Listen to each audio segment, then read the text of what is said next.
This is the poorest district in a small British town. I'm Erin, and this is my story. It all began 15 years ago when I was a baby living in an orphanage. My mom died and no one knew who my dad was. I didn't have high hopes for the future. But one day, a guy called Vinny came to the orphanage and said he was my father. Erin, are you ready to become my family? Of course I was over the moon. Vinny signed all the papers and soon I moved to my new home. It turned out when Vinny said family, he meant a stern guy called Ash and a chatterbox named Tomo. They were my dad's best friends. Hey, Erin, I'll be your father too. Call me Papa Tomo. I can be her dad too. I'm Ash, nice to meet you. That's how I got 3 dads all in one day. Vinny showed me a picture of the 3 of them standing next to Mom. We were friends back when she was still with us, and we will take care of you now. It was so touching I shed a tear. However, I quickly wiped it away because now I had a real family. My 3 fathers owned a small restaurant in our neighborhood. Ash worked as a security guard there. Tomo was the administrator, and Vinny was the cook. In their free time, they took turns going on walks and playing with me, as well as teaching me everything there was to know about life. I kept asking them about Mom. What had she been like? But for some reason, every time I asked that, they got all squirrely. One day, I was on a walk with Ash and saw local thugs harassing a street vendor. Ash, this isn't right. I know, sweetie. Wait here. With those words, he came up to those bastards and protected the vendor like a real superhero. Wow, where did you learn to fight like that?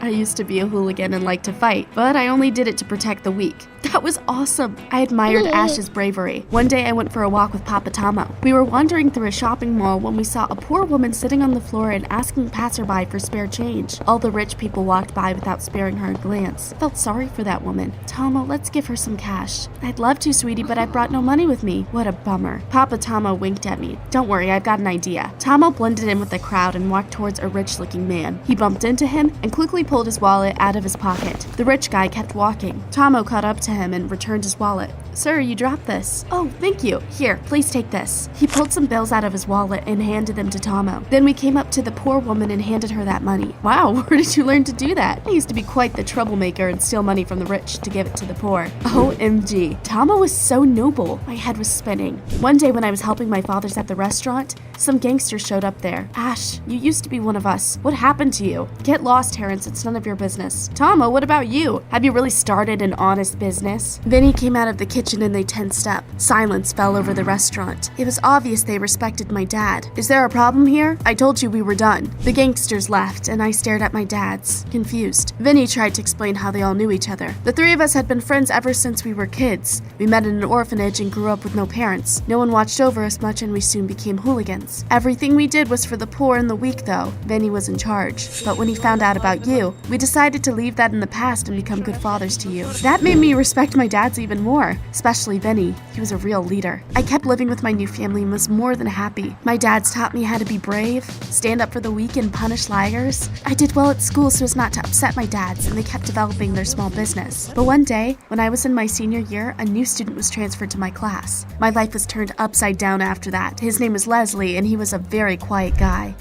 What the fudge was he doing in our neighborhood? Naturally, some guys tried to bully him first chance they got. I stood up for him. Leave him alone or I'll kick your butts. The bullies knew me and my father, so they quickly backed off. The new guy and I got to talking. It turned out his family had recently moved to our town. He had no friends, and I'd promised I'd watch over him. When I came back home, I noticed that my dads were on edge. Is everything all right? This is grown-up stuff, young lady. Oh, whatever. I snorted and went to my room. Leslie and I spent the evening texting each other, and I learned a lot of interesting things about him. He turned out to be a good guy, so I said we should hang out at the mall sometime. We did it the very next day. As we wandered through the mall, we saw a hobo asking a rich passerby for money. Want to see a trick? I did everything like Papa Tomo taught me and stole a wallet from a rich man. And then, sir, you dropped this. Oh dear.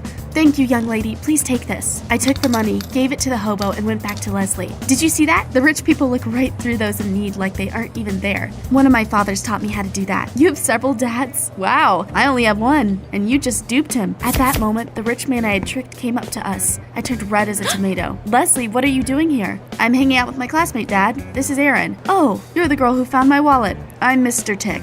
Nice to meet you, sir. I'm Erin O'Neill. Mr. Tick gave me a weird look. I thought he'd figured me out, but he just wished us a good day and left. Not all rich people are the same. My father is a good man. He helps the poor and has been trying to do something for the local orphanage. That surprised me. Mr. Tick seemed like a good guy. Had I been wrong? I just did what my father's taught me, though. After our walk, I went to our restaurant, but as soon as I walked in, I immediately realized something was wrong. My fathers were sitting at a table with the gangsters I had seen when I was a child. You said you left this life behind. Go to your room, kid. Don't try to eavesdrop. Oh, that was the last straw for me. Did my dads have secrets now? That pissed me off, and I left. I decided to spend more time with Leslie. From then on, he would be my best friend. We became inseparable. One day after school, Mr. Tick even offered me a ride home. I'd never sat in such a cool car before and happily agreed. My father seemed tense when I arrived. Aaron, who gave you a ride home? Mr. Tick, Leslie's dad. Leslie's my best friend. Not anymore. I forbid you from talking to him. Stay away from Tick, you hear me? What? Why? Trust me, Aaron, life is unfair. Rich and powerful people can do anything and get away with it. They didn't say anything else on the matter and sent me to my room.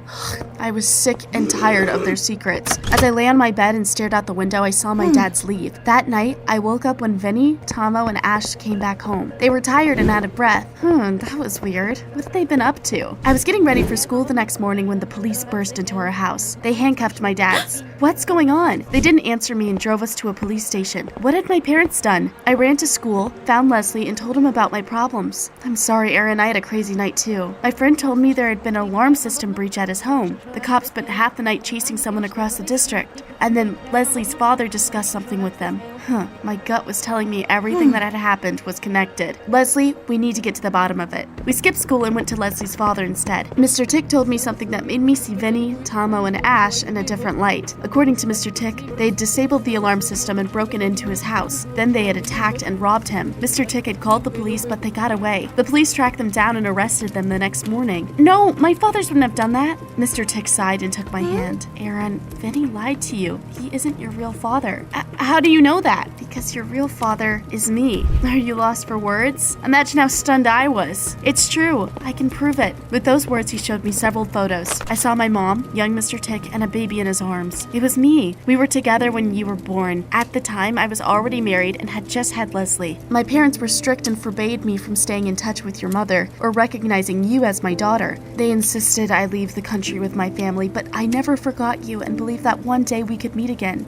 Tears welled up in my eyes. I hugged Mr. Tick and cried like a baby. Now I had a father and a brother. However, something was still bugging me, and I headed to the police station. The cops let me talk to Vinny, Tomo, and Ash. What happened that night? We wanted to break into Tick's house and find evidence he was a criminal, but the alarm went off and we had to leave. I didn't believe Tomo. That's not what Mr. Tick had told me. Is he my real father? And don't feed me any more lies. They avoided my eyes and I realized that they had known the truth. You've been lying to me my whole life? I went back home and cried all through the night. My fake fathers pissed me off. They weren't good at all. The next morning, I was woken up by a knock on the door. There was a woman standing on the porch. Are you Aaron? I'm from social services. I am. What happened? Your guardian is in prison, so you'll have to go back to your orphanage. What? I don't want to. You don't get much choice in the matter. Pack your things. I will wait for you in the car. It was a nightmare come true. I tried to run away, but the woman caught me and dragged me to the car. Let her go. I turned around and saw Mr. Tick. He came over and showed the social worker some documents. I'm Aaron's father, and she's going to be staying with me from now on. The woman had to let me go. In a few minutes, I was already in my new home. I was walking on air. No one would be taking me back to the orphanage.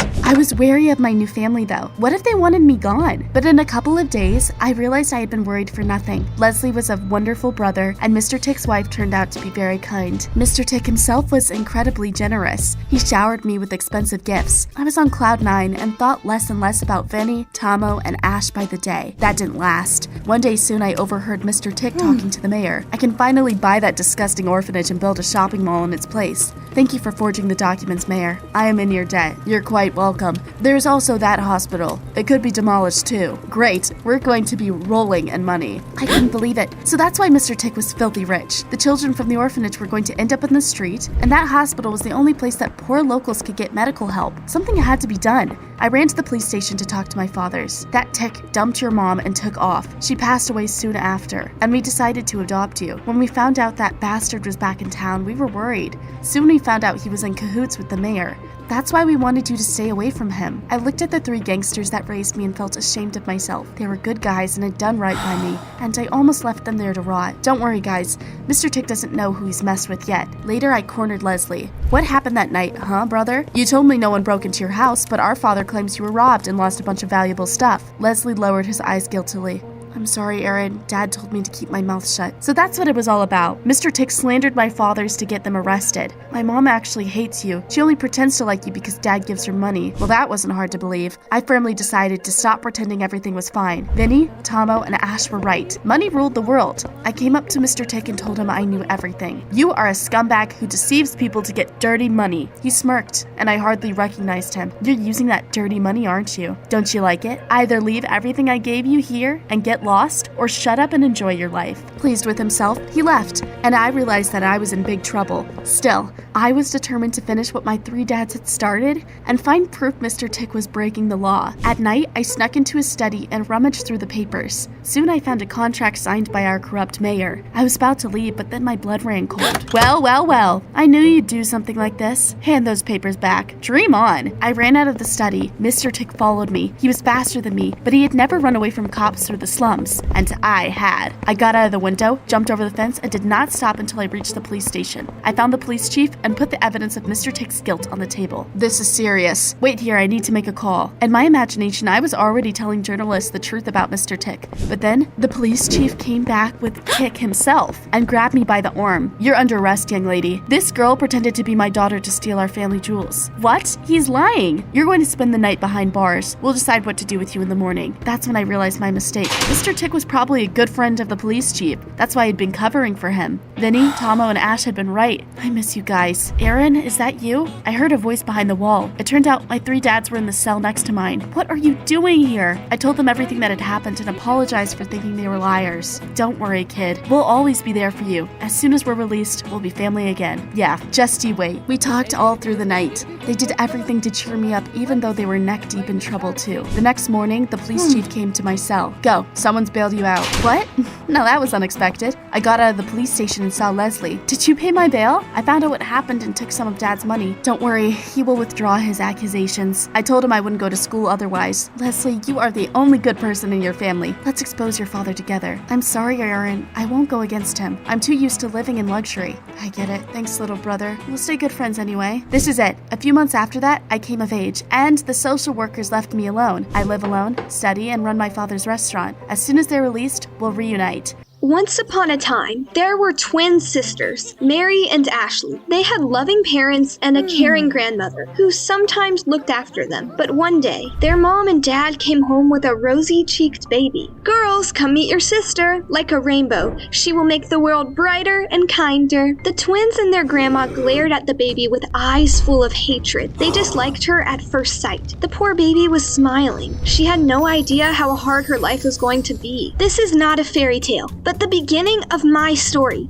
After all, I was that baby. Hi, I'm Rose. And you? Tell me your name in the comments down below. By the time I turned 7, I knew I wanted to be a doctor and help people. My parents supported me. Rose, we promise we will save up enough money for you to go to a medical college. Mom and Dad adored me, but my relationship with my sisters went from bad to worse over time. I genuinely tried to get along with Mary and Ashley, but they wouldn't let me in and always found new ways to make me cry. One day, they broke my favorite doll, but I didn't come running to our parents. I hoped that would finally make my sisters see that we were not enemies, but a family. Soon, Ashley came up to me and said she was ashamed of the way she'd been acting. Mary made me do all those things to you. She's so mean. Let's be friends. She handed me a gift box. I excitedly opened it and screamed in horror. The box was full of insects. When I was a kid, there was nothing I feared more. The next moment, Mary was suddenly there, and the twins started laughing at me. I can't believe Rose fell for that.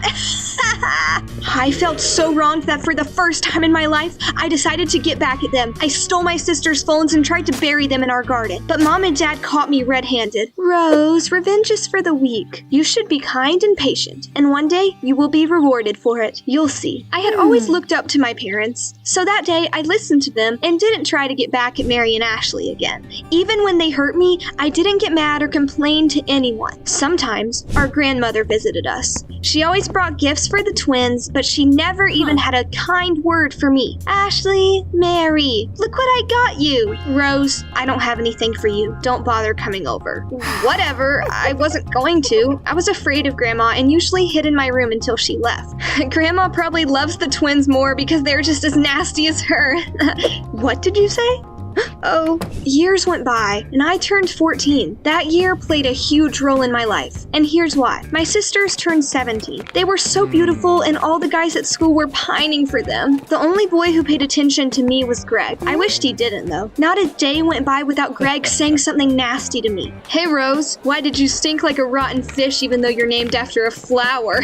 I wanted to slap the living daylights out of Greg, but I never did because I remembered my parents' words about revenge. One day, Mary and Ashley heard Greg bullying me as usual, but instead of standing up for their little sister, they giggled. Baby Rose, are you blind? That boy likes you. Are you out of your mind? Greg is always picking on me. That's what boys do when they have a crush on you, silly. That sounded like complete nonsense to me. Why would anyone bully someone they liked? That evening, Mom and Dad said they were going on vacation for a couple of weeks, and Grandma would come to look after us. My heart sank. Living with that evil witch for 2 weeks wasn't going to be easy. Soon, Mom and Dad left, and Grandma moved in with us. She was sweet with the twins, but treated me like I was Cinderella. She made me do all the work around the house and even demanded I wash her car. I gritted my teeth and endured such treatment in silence. I knew what my parents would have said if they were there. You should be kind and patient, and one day you will be rewarded for it. You'll see. When will the time for that reward come? One evening, it started raining, but I wanted to be as far away from Grandma as possible, so I ignored the rain and went for a walk. Greg noticed me from his house window. Have you been thrown out on the street like an unwanted kitten? That became the last straw for me. I couldn't stand it any longer and shouted at him. If you like me, then do something nice and ask me out instead of acting like a jerk. That seemed to confuse Greg. He stepped away from the window, and I felt much better. Sometimes getting things off your chest feels really freaking good. The next day, Greg called me and asked if I wanted to go on a horror quest with him. You were right yesterday. I do like you. Since my secret's out, let's have some fun and get to know each other. Greg was hardly the guy of my dreams, but I agreed to go on a quest with him. It was better than listening to Grandma grumble at me all evening. When Mary and Ashley found out where I was going, they giggled slyly. So we were right, huh?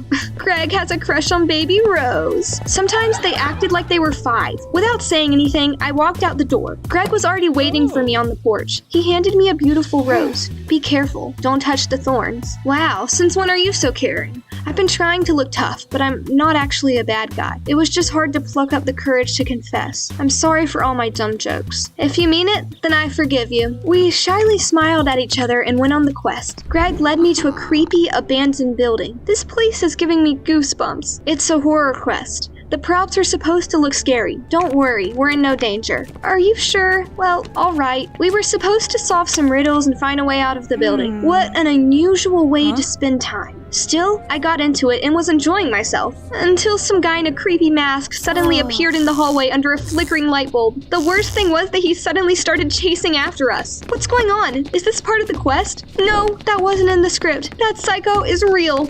What? His words made my hair stand on end. That wacko suddenly grabbed Greg. Run, Rose! Save yourself!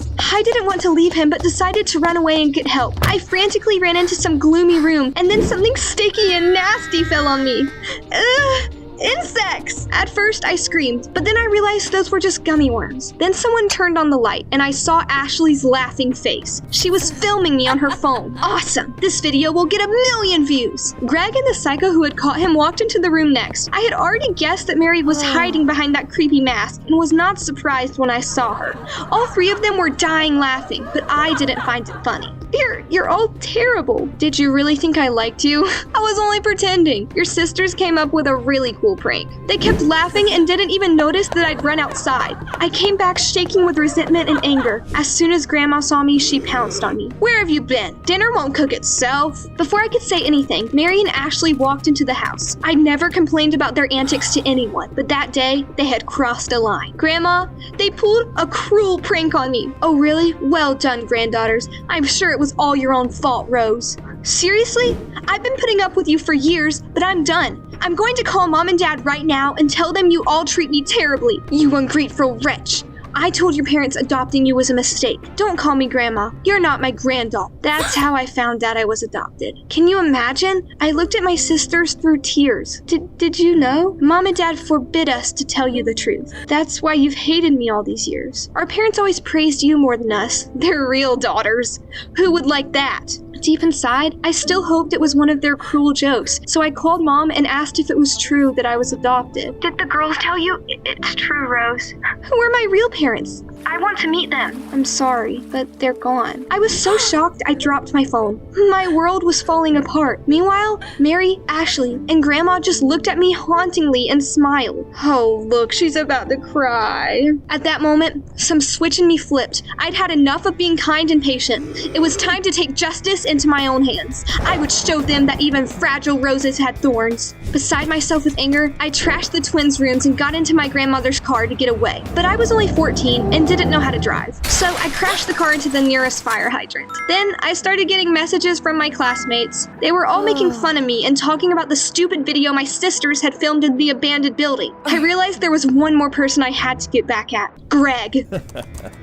I climbed into his room and threw the guy's computer out the window. As soon as I did that, rage left me, and I realized what I'd done. Terrified, Greg called his father, who was a policeman. Dad, she is crazy. You're in trouble, young lady. The court sent me to a boarding school for troubled teenage girls as punishment. My adoptive parents took the news hard. Rose, that's not the worst part of it. We had to buy Greg a new computer and your grandmother a new car and pay a huge fine. I'm afraid we spent all the money we saved up for your medical college. I don't care. I don't want to be a doctor and help people anymore. The good old kind Rose cared about that, but she's gone now. While I was packing my suitcase, the twins kept taunting me. That's where you belong, you psycho. You're finally leaving. Yes, I am, but one day I'll be back. You should fear that day. She's changed so much since that evening. My adopted parents gave me a ride to the boarding school and handed me a photo of a couple. Those were my real mom and dad. We wanted to wait until you got a little older before telling you about your biological parents, but it seems that time has come. They were our friends and very good people. They worked as rescuers and died while saving people from an avalanche. We wanted you to grow up as kind as them. Being kind got my parents killed. From now on,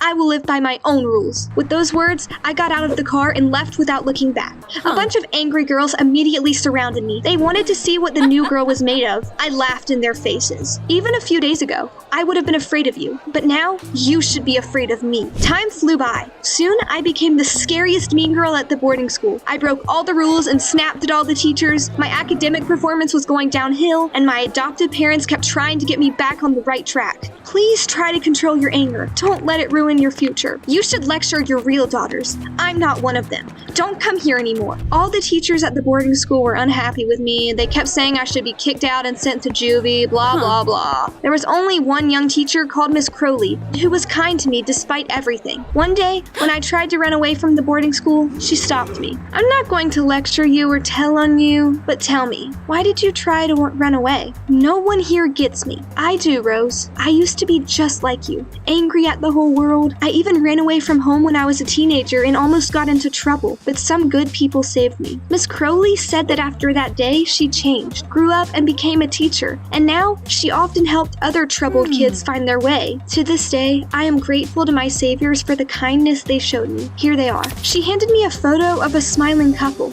How was it possible? Those were my real parents. I told Miss Crowley about it. She sighed again. I know what happened to them. It's tragic.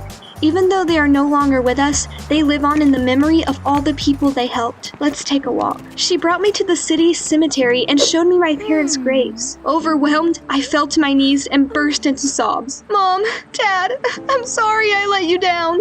I let anger control my life. Miss Crowley came closer and patted my head. You just got a little lost, Rose. It's okay. You can still take control of your life. I nodded and wiped away my tears. That conversation was therapeutic for me. I realized that I still wanted to be a doctor, so I started studying harder and apologized to my parents. They'd always taken care of me, and I should have treated them better. After a while, I was allowed to go back to regular school and move back home for good behavior. Mary and Ashley had come of age, but they were still living with our parents because adult life turned out to be harder than they expected. The twins weren't thrilled I came back, but I didn't pay them any mind anymore. I studied hard and worked part-time, and one day, I got into a medical college, moved to another city, and started living on my own. What I liked most was that I didn't didn't have to see my envious sisters anymore. Soon, I met Patrick. He was a medical student like me. Patrick was hoping to become a neurosurgeon. It was love at first sight. We became the most beautiful couple in college. Several years went by. Then one day, my adoptive parents asked us to spend the Christmas holidays with them. Patrick and I were already in our senior year by then. I wasn't sure I should go because I was afraid meeting the twins and their evil grandmother would bring back unpleasant memories. But Patrick talked me into it.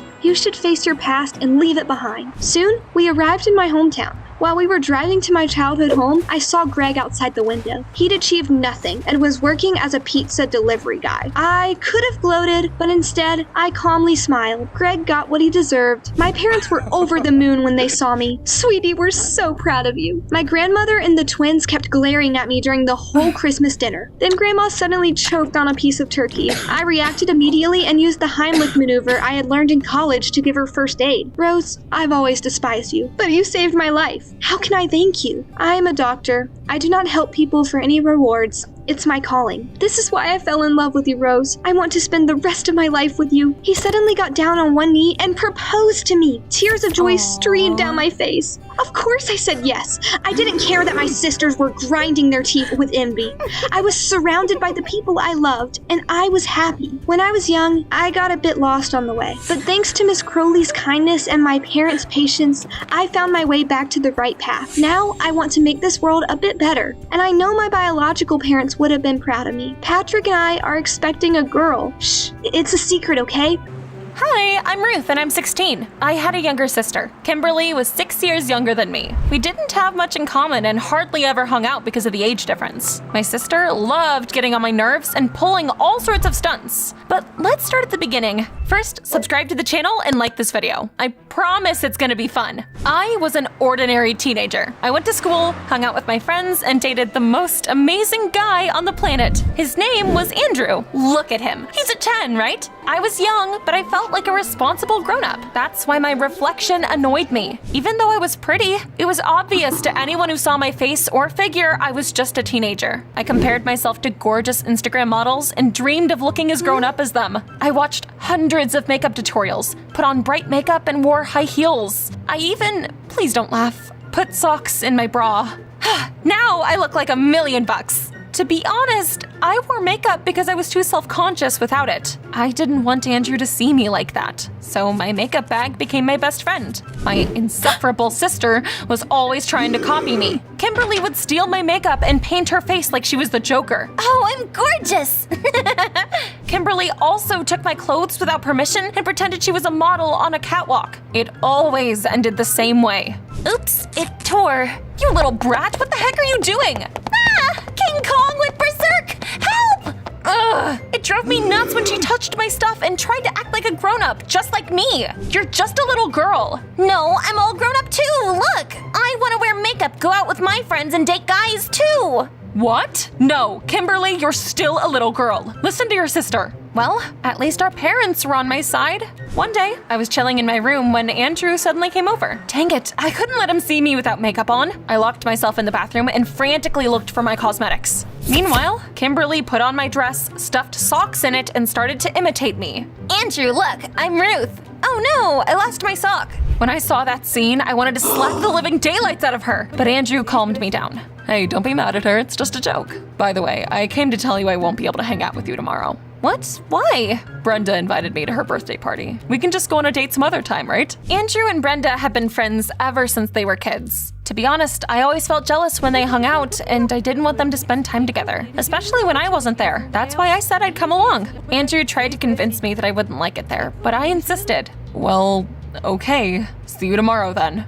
Andrew left. My gut was telling me that something was wrong. Why didn't he want me to come to the party? The next morning, Mom and Dad suddenly said they were leaving for the whole weekend, and they asked me to look after Kimberly. Why did they have to leave that day of all days? I wasn't gonna miss Brenda's party for the world. Instead, I decided I would bring my sister with me. I spent the day getting ready, choosing clothes and putting on makeup. I wanted all eyes to be on me at the party. By the evening, I looked like an Instagram supermodel. The house was a mess by the time I was done though. There were face masks, clothes, and cosmetics strewn about everywhere. there. Kimberly must have gotten bored because she was playing bowling using Mom's vases as pins. Long story short, our house looked like it had been hit by a hurricane. Mom and Dad are gonna ground us for life. We'll deal with this later. The party's about to start. By the way, don't you dare embarrass me there. She promised to behave, but I knew her too well to believe that.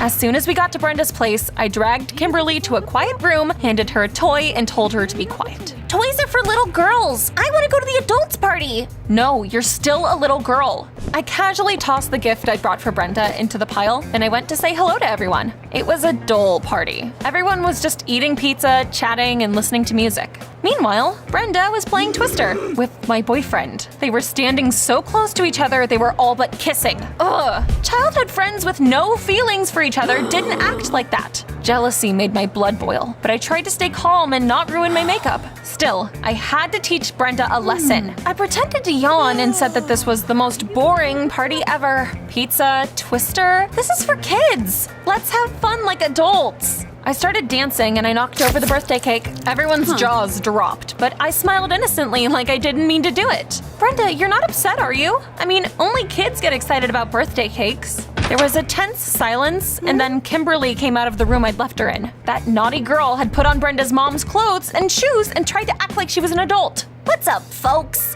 Let's let loose. I wanted to sink through the floor. My sister wasn't used to wearing high heels and crashed right into the pile of gifts. Of course, she crushed them. Oops, I didn't mean to. Brenda started crying like a baby and said her birthday was ruined. Everyone glared at me. I knew it was a bad idea to invite you. Ruth, you and Kimberly should leave.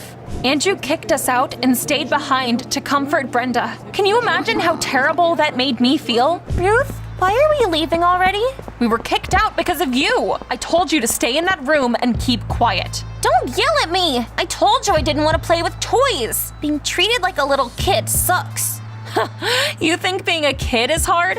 Of course it is. Everyone's always telling me what to do. You're wrong. Being an adult, that's what's hard. I have to always look perfect, deal with relationship problems, and keep an eye on you, you naughty little monster. We kept arguing about who had it harder all the way home. When we saw the mess that we'd left behind, it became the last straw for us. We need to clean this up before Mom and Dad get back. That's when I got a brilliant idea. I decided to trick Kimberly. Let's try something. You're going to act like an adult, and I'm gonna act like a little girl. Whoever gets fed up with her role and gives up first will clean up as punishment. Deal? Kimberly was over the moon. Getting to act like an adult was her dream come true. Deal! The next morning, my sister put on my dress and smeared makeup all over her face. Meanwhile, I squeezed into her baby clothes and made silly ponytails. We looked ridiculous. It was like we were acting in a TV show in which an adult and a child swapped bodies. Let the game begin. No, I wanted to say that. I'm the older sister now. Whatever you say, big sis. I immediately took the situation under control and demanded to be treated like a little girl. I want pancakes with maple syrup. Oh, but I can't. I want pancakes. That worked. My sister stomped into the kitchen and started to fiddle with the stove. She immediately spilled the flour, broke all the eggs, and used half a pack of salt instead of sugar. Done! Breakfast's ready! What is this, an alien slug? I'm not eating that! No matter how hard Kimberly tried to coax me to eat, I kept demanding she make something else. Throwing a temper tantrum was awesome, but my sister was clearly getting sick of it. I thought she'd give up, but I was in for a surprise. Kimberly realized that since she was the older sister, she could boss me around. So she took my phone away and said I was too young to use Instagram. Go to your room and put away your toys, young lady. I don't even have any toys. Then put away the toys in my room. Don't argue with me. What a brat. The power had gone to her head pretty quickly, but I wasn't about to give up either. Okay, I'll do it. But you have to feed me first. I'm hungry and these pancakes are awful. Okay, quit whining. She opened the refrigerator and scratched her head in confusion. We only have a frozen turkey here, and I don't know how to cook it. Only an adult could handle that. Well, are you giving up? Not for the world! Instead, Kimberly took me to a cafe. I felt naked with no cosmetics on, so I created a light makeup look before leaving the house. I'm ready! We ordered a ton of delicious food and ate until we felt like we were going to burst. While Kimberly was finishing her dessert, I was trying to figure out a way to make her give up. That's when I suddenly heard familiar voices. I looked around and saw Andrew and Brenda at one of the tables. A strange woman in a ridiculous tacky suit was sitting next to them. Did she think she was still a kid or something? My heart sank when I heard what Andrew and Brenda were discussing. Ruth has totally lost it. You're right. We should teach her a lesson. Don't worry, sweethearts. I'll take care of it. Did you hear that? Not only were they talking about me behind my back, they were also planning on teaching me some sort of lesson. The suspicious trio left the cafe. I wanted to catch up to them, corner Andrew, and demand an explanation, but a waiter blocked my way when I reached the door. Hey, not so fast. Who's gonna pay? Oh, that's right. Kimberly probably hadn't brought any money. That was my chance to prove to my sister that being an adult was harder than she thought. I sneakily paid the waiter for our lunch, and I asked him to play along with me. My sister and I are gonna run out of here, and I want you to pretend like you're mad. Okay, I guess. I tried to look scared when I walked over to Kimberly. Hey, the waiter says we need to pay the bill. Did you bring any money? Oh no! Mom and Dad always paid when we went to cafes. Do you have any cash with you? Why would I? I'm just a kid. What do we do then? Run! I grabbed her arm and I started to pull her along. The waiter yelled after us just like I'd asked him to. Stop right there, I'll call the police. Hurry up, if we get caught, we'll end up in jail. In jail? For life. Holy cow! We ran home. Kimberly was so scared she locked the door when we arrived. I could barely hold back a smile. My sister looked miserable. I was sure that she was about to admit that being an adult was harder than being a kid. I wanted to win as soon as possible and confront Andrew the traitor. So I came up with another plan. I pretended like I wasn't feeling well and I asked Kimberly to look after me. I think I have a fever. What should I do? I don't know. You're the adult. Figure it out. My sister helped me lie down on the sofa and looked after me like a mother hen. I kept pretending like I was getting worse, but Kimberly didn't give up. She wrapped me in a blanket and then went to the kitchen to make me hot tea. All I had to do was lie there and wait for my sister to get tired of taking care of me. Kimberly's gonna run out of patience any moment now. I can feel it. Before I knew it, I fell asleep. When I woke up, it was already dark outside. Kimberly had left me a note. My heart sank when I realized she had left to get medicine for me. I looked at my watch and my blood ran cold. It was way too late for my little sister to be wandering around God knows where. I called Kimberly, worried out of my mind. Where are you? Ruth, I was on my way to the pharmacy when a weird woman came up to me. She brought me to an amusement park and then left. The park is closed and there's no one here. I can't leave because all the gates are shut. I'm scared, Ruth. You dummy. Why didn't you call me right away? I wanted to get out of here by myself, like an adult. Don't worry, I'll be there soon. I'll be waiting for you on the carousel. By the time I got to the park, it grew even darker. The gate was indeed closed, so I had to climb over the fence to get into the park. I found the carousel and I saw Kimberly. She was snoring atop a horse. I sat down next to my sister and I hugged her. Ruth, you're here! Of course I am, you little monster. I'm your big sister. I'll always be there for you. We hugged tight. I was sure that this would be the end of it. But then the carousel came to life and started spinning. Kimberly and I turned white as snow. What the heck was going on? Then I saw someone standing by the control panel. It was too dark for me to see their face clearly, but I remembered the talk I'd overheard. For some reason, Andrew and Brenda wanted to teach me a lesson. Had they set up a trap for me? But why would they do that? After a few minutes, the carousel finally stopped. I saw the dark silhouette run toward the roller coaster. Andrew, is that you? What are you up to, you bastard? I took Kimberly's hand and we chased after the silhouette. They jumped into a roller coaster cart and we followed them. Stop! I'm just gonna catch up to you anyway. The silhouette quickly got out of the cart and ran to the control panel. My sister and I couldn't react fast enough and we got stuck in the cart. And then, oh no, this attraction came to life too. I quickly strapped myself and Kimberly in and I squeezed my eyes shut. Hold on tight, Kim. After a few minutes, my sister's screeching suddenly turned into a cheerful laugh. I opened my eyes and I saw that Kimberly was enjoying the ride. I wasn't having fun though. In fact, I was furious. All I wanted was to find that jerk Andrew and make him regret all his life choices. Soon, the ride ended and we finally got out of the cart. I looked around frantically and saw the silhouette by the ice cream shop.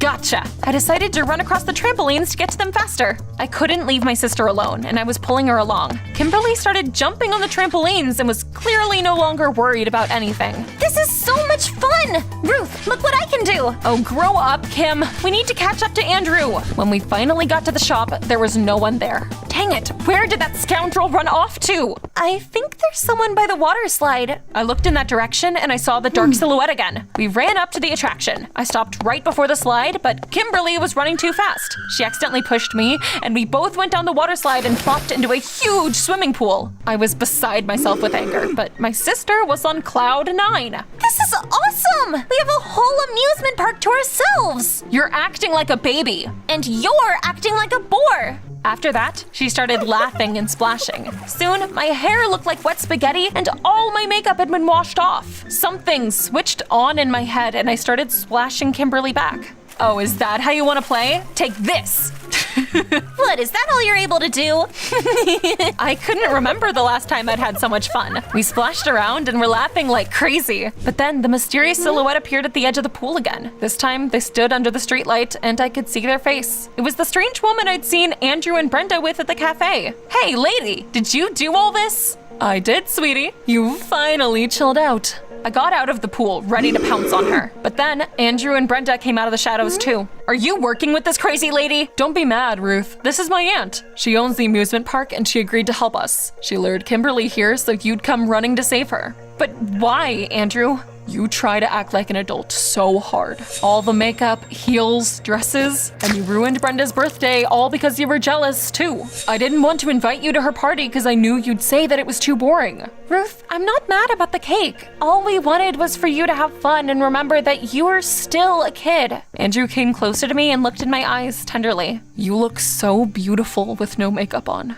I turned red as a tomato and decided that this day hadn't been so bad after all. Then I apologized to Brenda for ruining her birthday party, and I thanked them for getting me to come to my senses. I really needed a wake-up call. On the way home, Kimberly surprised me when she took my hand. Ruth, I don't want to grow up yet. You're right. We'll have plenty of time to be adults. Let's enjoy what we have now. After such a busy day, we both passed out as soon as we got home. The next morning, our parents came back, saw the mess at home, and grounded us both. It's a big day. What should I wear? Smokey, no. Leave the fish alone. What's this? Who are you people? I think I got it. I'm in a private diary video.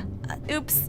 My room is such a mess. Guys, I have an idea. Give me a second to clean up here, and in the meantime, like this video and subscribe to the channel. Hi, I'm Jane. Since I get the chance to tell you my own story, I think that I'm gonna start from the beginning. I grew up with my mom in an ordinary American town. Just like all my peers, I went to school and I tried to find my place in this huge world. But one day, Mom got a job in another city, so we had to move. I didn't mind, and our new home was much bigger than our old home, but my stomach was in knots when I thought about going to a new school. I was terrified my classmates would make fun of me when they found out my little secrets. I was so stressed I even started biting my nails. On my first day of school, I pretended to be sick and stay home. Oh, my fever is so high. I think my days are numbered. Mom, I'm leaving my fish to you. Mom knew me too well and didn't buy my act. Jane, if you don't go to your new school, you'll never find out whether you can fit in or not. Stop hiding from your problems and go get dressed. Okay, I'm going. I miraculously got better and was on my way. As I walked, I came up with a plan for fitting in. That day, I tried not to draw any attention to myself and figure out who was popular. No one would dare mess with me if I hung out with the cool kids. At one point, a group of gorgeous girls walked down the hallway. They were all long-legged beauties with perfect makeup. The weird thing was, they looked like they were clones of each other. Their hair and clothes were identical. They even freaking walked in sync. Who are these goddesses? A girl called Agatha told me that those girls were in the school sorority. It's their thing. They look and they act the same. To be honest, I can't tell them apart. Everyone at school is crazy about them. That was exactly what I was looking for. I found out that all the members of the sorority liked Ryan Gosling and yoga. I have everything I need. The next day, I put on some clothes and I did my hair like the girls from the sorority. And then I bumped into them in the school hallway and dropped a photo of Ryan Gosling. Of course, I acted like it was all an accident. Wow, we love this actor too. By the way, cool outfit. Are you new here? Yeah, I'm Jane. I'm Blair, and this is Claire. Agatha was right. They were like 2 drops of water. Things were going great. I was close to being accepted into the sorority. I could feel it. Are there any good yoga classes around here? There are! We never skip them. They stepped away to discuss something in a whisper, and then they told me exactly what I wanted to hear. We've decided you would fit into our sorority. Do you want to join us? I agreed without hesitation, and I became one of those beauties.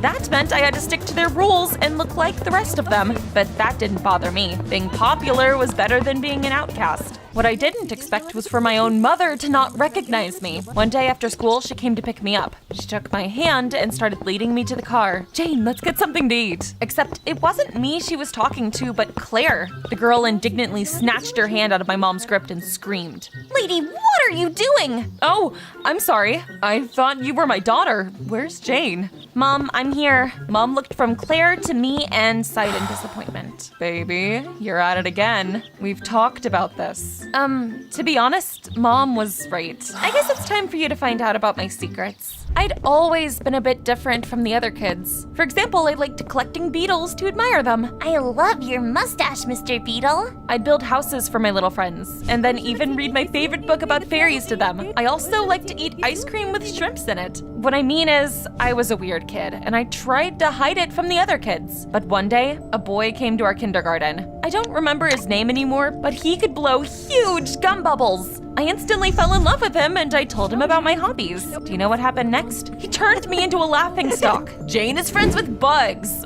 What an oddball. Everyone pointed their fingers at me. It made me feel self-conscious.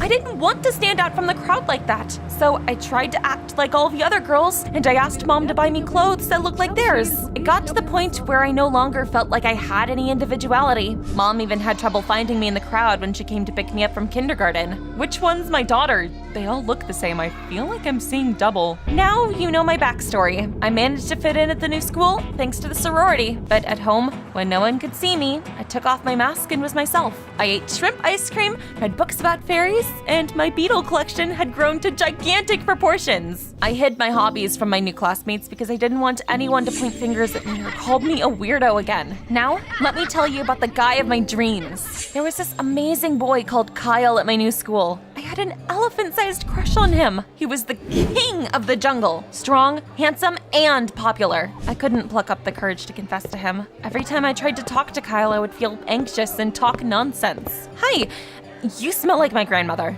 And that piece of broccoli in your teeth really suits you. Okay. God, how could I make such a fool of myself? I shouldn't be allowed to hit on anyone ever again. As you can see, my love life left a lot to be desired. But one day, Agatha decided to throw a super party and invited the whole school to it. I didn't like noisy parties, but that was my chance to get to know Kyle. So I came to the party with my friends from the sorority. I thought the girls had accepted me as one of their own. I looked just like them and I acted just like them. But when the party was in full swing, I suddenly realized they were throwing snide glances at me and discussing something in a whisper. What are they doing? Is my makeup smudged? I found a mirror and I was scrutinizing my reflection when Eddie came up to me. He was the star of the football team. All the girls were pining for him, and all the guys tried to act like him. I was surprised Mr. Perfect knew my name. Jane, right? Do you want some friendly advice? Lay it on me! Take off your rose-colored glasses. The girls from the sorority are laughing at you. Why would they do that? They asked me to join them. They just needed a TUF. A tough? What's that? A token ugly friend. In a group, not everyone's gonna be as beautiful and popular as everyone else. You're the person that everyone looks better standing next to. Are you catching my drift? Did you just call me an ugly duckling? No, you're just very naive and you shouldn't have trusted those witches. Well, see you later. Great! He ruined my mood and left. Of course, I didn't believe Eddie, but his words made me pay more attention to my friend's behavior. That evening, I was scrolling through my social media and saw that Claire had posted a photo from the party. Except she hid my face with a piggy emoji and used the caption, "Guess who the odd one out is?" I couldn't believe my eyes. Was Eddie right? Did they just see me as their TUF? The next day at school, I accidentally overheard Claire and Blair talking about my figure. They were saying I should never wear tight clothes. I felt gutted, but I was afraid to openly confront them. Instead, I hid in the janitor's closet and tried to figure out how to survive school now. I couldn't be myself. but I didn't want to play the role of the token ugly friend in the sorority either. Then I heard the biology teacher scolding Eddie for something in the hallway. "You've fallen behind. If you fail the exam, you'll be kicked out of the football team. But football is my life." I guess only a miracle can save you then. With those words, the teacher left. I came up to Eddie. He looked miserable. "Did you order a miracle?" "What?" "I'm good at biology. I could help you. In return, help me fit in at school and make Kyle notice me. Deal?" "You want me to become your personal growth coach?" "You could say that." "Okay, deal. I can't be kicked off the team." From that day on, Eddie tried to improve my self-esteem. He would teach me how to hit on guys. Who should I look like to catch Kyle's eye? Why would you try to look like someone else? Just be yourself. Then he pointed at a random guy and told me to try flirting with him. It's just like football. You just need more practice. I summoned all my courage and I came up to the stranger. "Okay, Jane, just be yourself." I was about to say something when a kitten came up to the guy and started rubbing against his legs. "Shoo, I hate strays." "Hey, don't be so rude." "Mind your own business." We started fighting and things got out of control. Luckily, Eddie broke in and chased the moron away. I decided to take the kitten home with me. "I told you I can't flirt." "No, you did the right thing. That guy was a jerk. What are you gonna call the kitten?" "He's so cute and gray. I'll call him Smokey." Soon, we came to my place for a tutoring session. I forgot to hide my beetle collection, so I said it belonged to my mom so Eddie wouldn't find out about my strange hobbies. She's, an entomologist. "Jane, right now you look like this withered bug, and we need to turn you into a beautiful butterfly." Wow, that's actually really inspiring. After a few days of hard work, Eddie started to understand biology better, and I finally found the courage to confess to Kyle. But first, I practiced with Eddie. Imagine that I'm Kyle. Camera, action. "Hi, Kyle. I think we complement each other perfectly. Do you want to go out with me sometime?" "Awesome. I love your confidence." I was so grateful to Eddie for his help that I pulled him into a hug. At that moment, I suddenly felt butterflies fluttering in my stomach. Eddie shyly pulled away, but I could tell from the look in his eyes that he felt it too. "You're ready, Jane. Go get him." I came up to the guy of my dreams and I messed up. I was too anxious to act cool. "I think we'll burst each other. Don't invite me anywhere." Jeez, what am I saying? To my relief, Kyle didn't make fun of me. However, I noticed Claire and Blair had filmed my fail. They sent the video to everyone at school and texted, "The weirdo fell for Kyle." I lost my confidence and clammed up again. Eddie found me crying in the janitor's closet. "I'm not a butterfly, Eddie. I'm a hermit crab. I don't want to go to school anymore." "Just one failure and you're ready to give up? Come on, go all the way." "It's easy for you to say. You're a handsome athlete. No girl would say no to you. And I'm just a weirdo with a bug collection." I told Eddie the truth about myself.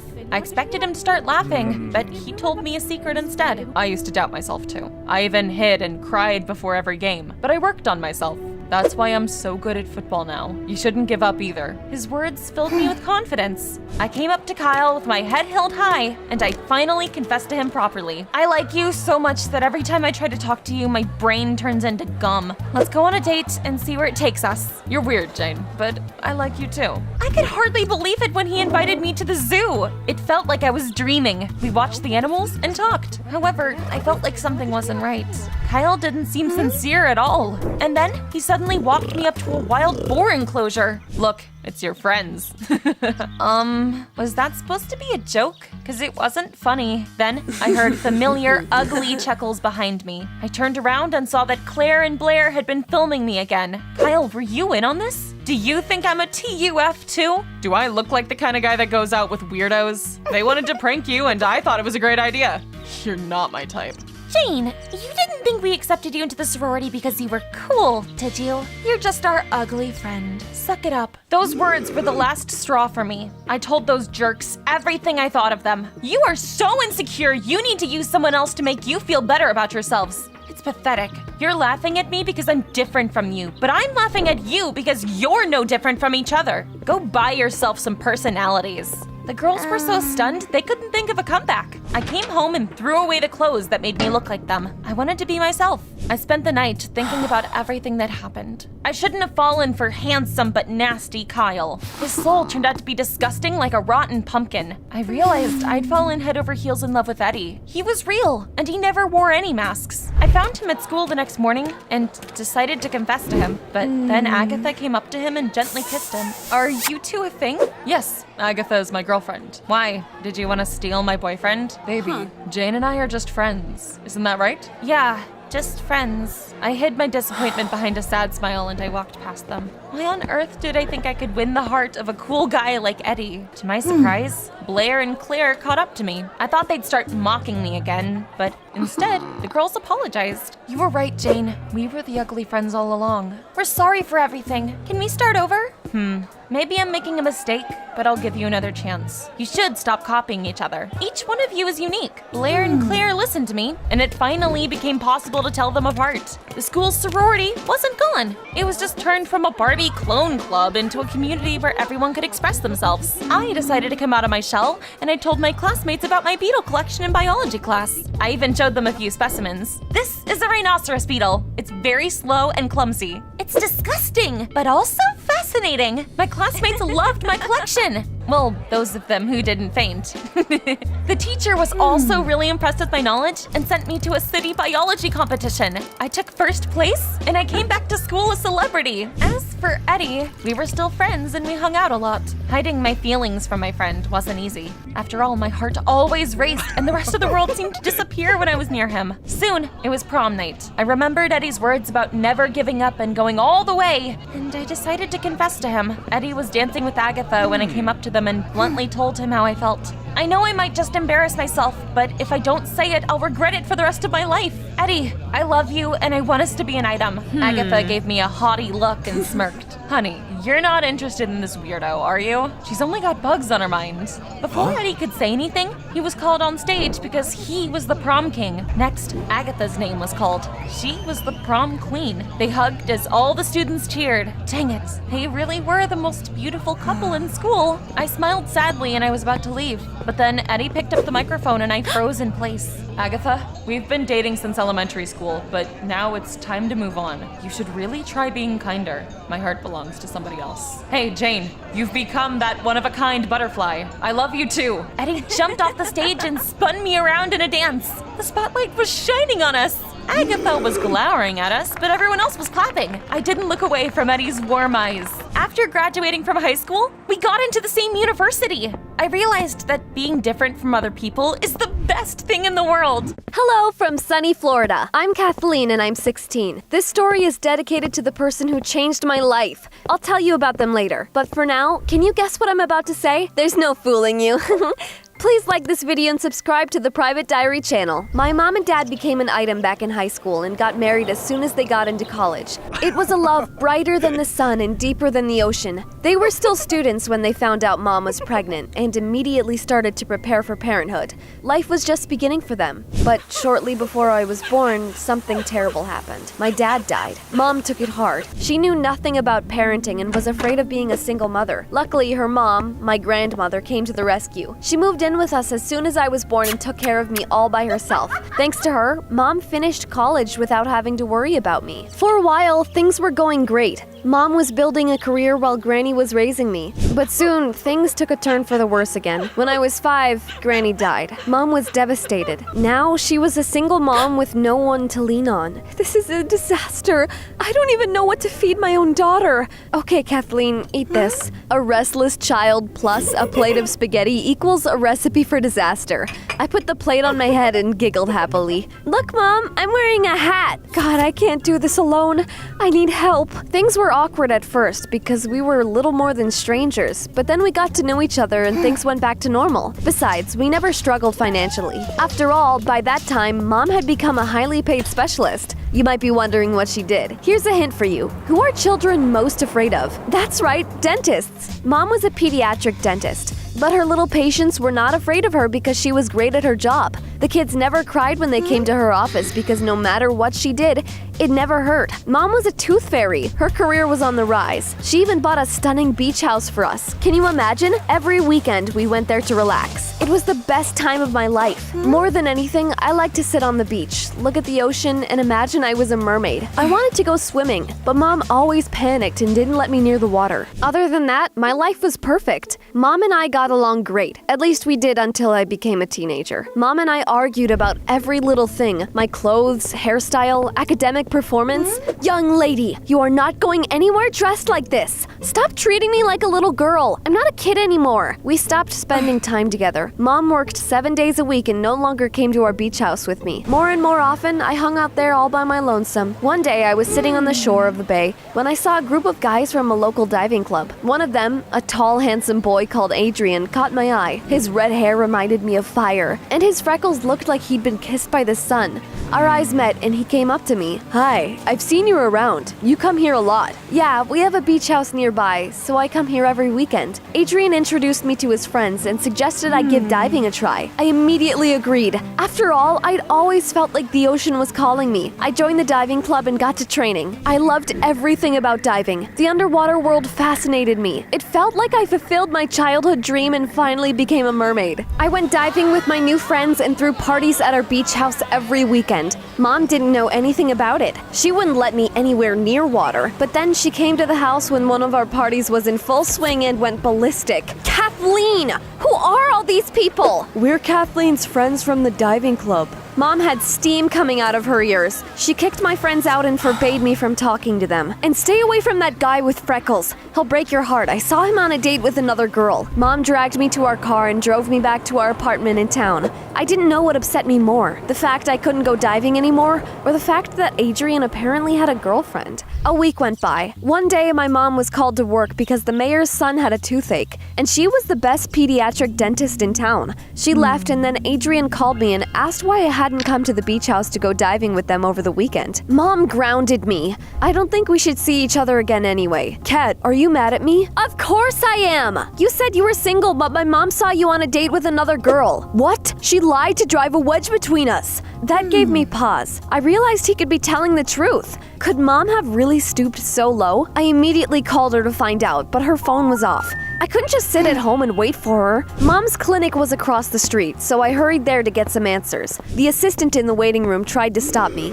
Kathleen! Your mother is in with an important client. You shouldn't go in there. She shouldn't have lied to her own daughter. With those words, I burst into Mom's office. She was leaning over the patient chair. Her client turned out to be a little boy. Kathleen, leave! I'm working! But I didn't listen to her and finally told her everything I thought of her. First, you turned from a cool mom into some sort of sourpuss, and then you stopped spending time with me. But even that wasn't enough. You had to take away my friends and hobbies, too. What's next? Will you decide who I should marry, too? Mom was so shocked she dropped her tools. Tears stung her eyes. From now on, I live by my own rules. I'm not going to listen to you anymore. Having got that off my chest, I slammed the door and went back home. I spent a long time throwing a ball at the wall and eventually decided to move to our beach house for a while. I was packing when Mom suddenly came home. Her eyes were red like she'd been crying. I never seen her so upset before and asked her what had happened. Mom said that our fight had upset her so much she couldn't focus on her work. I made a mistake and made a child cry for the first time in my career. He was in pain because of me. As luck would have it, her client that day was the mayor's son. It was a disaster. Mom's perfect reputation was ruined, and I was to blame. I didn't believe her. I thought Mom had figured out I was thinking of moving out and decided to guilt trip me into staying. But I wasn't going to play along and listen to any more of her lies. So I called a taxi and went to the beach house for the weekend. I got bored as we drove, so I opened the website of Mom's clinic and saw a devastating review the mayor had left. Oh, had Mom told me the truth? My heart sank as I realized what I'd done, but I didn't go back home. First of all, I was still mad at my mom. Besides, I'd already invited Adrian and the rest of my friends from the diving club to a beach party. It was one heck of a party. I was having fun and doing my best to forget all about my worries. Then a slow Taylor Swift song started to play and Adrian asked me to dance. I awkwardly agreed and gave him my hand. To my surprise, he led me outside. You're a special girl, Kathleen. I want to dance under the stars with you. I felt like swooning morning, we were slowly dancing to the sound of the waves. My heart was racing. Then Adrian and I sat down on the pier and put our feet in the water. What are you thinking about? I'll never forget this magical night. Mom and I used to sit here and talk until sunrise. But then, I don't know, we drifted apart as I got older. I know what that's like. My parents don't get me either. We fought every day. I couldn't stand it any longer and ran away from home today. Now I have nowhere to go. Could I? Forget it. It was clear what he wanted to ask, and I told him he could stay at the beach house with me for a while. Kathleen, you're my savior! You changed my life when you introduced me to the world of diving. This is the least I can do to thank you. In the morning, I gave him the keys to the beach house and went back home to my mom. I didn't want her to come home and embarrass me in front of Adrian again. When I got back, I saw a cast on Mom's arm and asked her what happened. She said she had a bad fall the night I moved into the beach house. I was overcome with guilt for leaving her alone, so I tried to forget the past and be kinder to her. Later, I called Adrian and told him I would not be coming to the beach house the next weekend. My mom needs me. Open your eyes, Kat. She's manipulating you so that you won't leave. If you watch her closely, you'll see I'm right.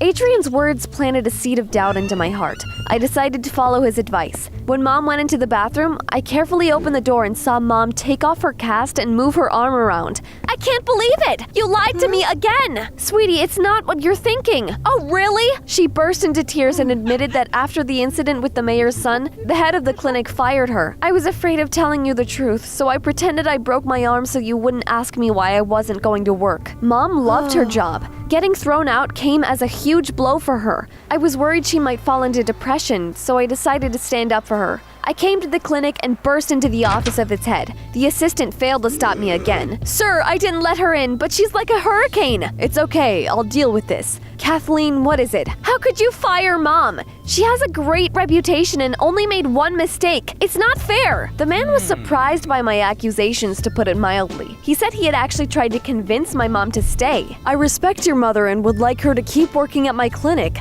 She was the one who decided to quit. What? Had Mom lied to me again? I was sick and tired of being fed lies and decided to find out the truth once and for all. I know that you weren't fired. You quit. What else are you hiding? Mom refused to answer for a long time, but eventually had to come clean. It turned out what had happened with the mayor's son had made her doubt her skills. When my next client came in the next day, my hand suddenly started shaking. I was so afraid of hurting a child again that I couldn't even pick up the tools and just ran away like a coward. Mom believed that she had lost her talent and no longer had the right to be called a tooth fairy. That's why she decided to end her career as a pediatric dentist. I'm so sorry I didn't tell you the truth right from the start, Kathleen.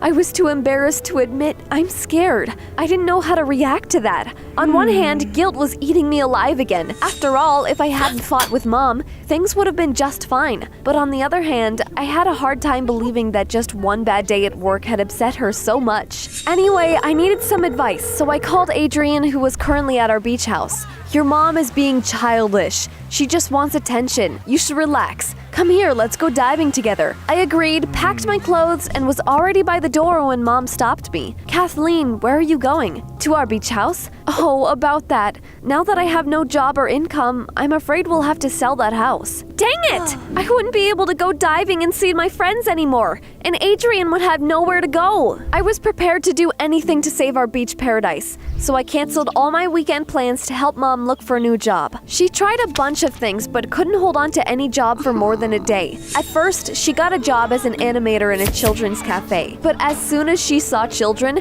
she panicked and hid in a closet. Mom, come out! No! What if I accidentally fall on a child?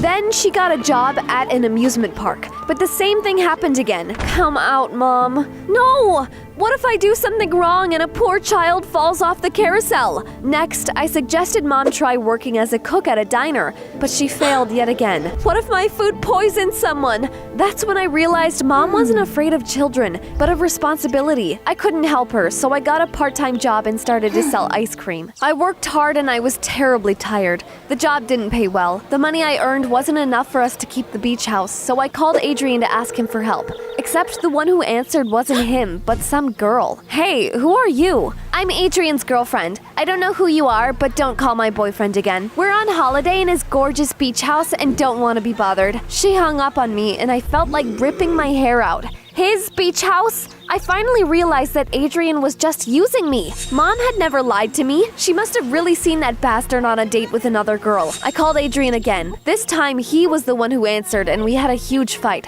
I was beside myself with anger and accidentally turned off the refrigerators in which the ice cream was stored. It melted overnight. My boss did not forgive me and fired me in the morning. I was trudging home in a terrible mood. Now I knew what Mom must have been feeling. I found myself in the same situation. After all, I lost my job because of personal drama, too. Well, whatever. We could just sell our house. I didn't care anymore. It wasn't like I wanted to see Adrian again after that. Still, I wanted to go diving at least one more time. I left a note for my mom and headed to the beach. Of course, I kicked Adrian and his stupid girlfriend out of our house first. It's my house. Get out. Then I changed into my diving costume and went to the beach. But when I was about to walk into the water, Mom suddenly appeared. Kathleen, I told you not to go diving. It's too dangerous. I've lost everyone I've loved. I can't lose you too. Is that why you didn't let me near the water? Of course, honey. I love you so much and don't want anything bad to happen to you. I felt like bursting into tears. We hugged and then I told her I would be fine as long as I followed the safety rules. I have an idea. Let me teach you how to dive. Mom hesitated for a long time, but eventually agreed. We rented some equipment for her and spent the day practicing with an instructor. Mom loved exploring the underwater world. We spent the whole weekend together, just like we used to when I was a kid. We dived and then lay in the sun. In the evening, we came to the pier and watched the sunset. I've been working 7 days a week the past few years, and it stressed me out. Diving was a breath of fresh air. Thank you, honey. We spent a few wonderful days together and grew close again. Unfortunately, we had to put the house up for sale and go back to our apartment in town. That evening, the head of the clinic called Mom and said that the mayor's son had a toothache again. He had an appointment with the dentist that fell sick. You're the only specialist who can cover for him. Please, we need your help. I'm sorry, but I can't treat children anymore. Mom put her phone away and sighed sadly. I took her hand and tried to convince her to go back to work. Mom, you've never backed down before. You're strong. By some miracle, I managed to convince her to come back to the clinic. Mom was shaking with fear and couldn't pick up her tools. Remember how calm you felt in the ocean? You can do this. You're right, dear. She managed to calm down and got down to business. I watched her and admired her professionalism. Everything went well. The boy didn't feel a thing. And the mayor was so grateful to Mom, he apologized for leaving that bad review. Kathleen, your support has helped me regain my confidence. You haven't lost your talent, Mom. You're just exhausted. If you remember to rest, you won't burn out or grow tired of your job again. Mom came back to work and we took our beach house off the market. Now we go diving every weekend. I've realized how important it is to support your loved ones when they're struggling instead of being mad at them for spending less time with you. I dedicate this story to the person who changed my life, to my mom. She worked hard to make sure I have everything, and she will always be my best friend. Do you have a good relationship with your mother?